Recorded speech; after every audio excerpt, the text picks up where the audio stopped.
Unbelievably, the poor woman was about to be turned into a delicious midnight snack by the chefs. Her body was generously sprinkled with fresh vegetables, then brushed with olive oil, and finally sealed in a plastic bag to marinate. Early the next morning, a dozen chefs appeared, cleavers in hand. They tore open the marinating bag containing Xiao Mei, lifted her high above their heads, and gently pushed her into a pile of flour. Rolling up their sleeves, the chefs began to gently knead her body. At first, Xiao Mei wasn't afraid, and even hummed a little tune.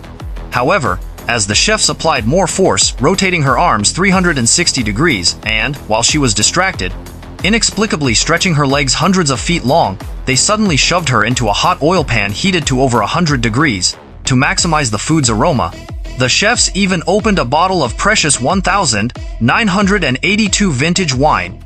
They also used tomatoes to create a sauce, applying it evenly to Xiao Mei's nails like nail polish, chopping off her extra pigtails, and even searing her tongue with intense heat.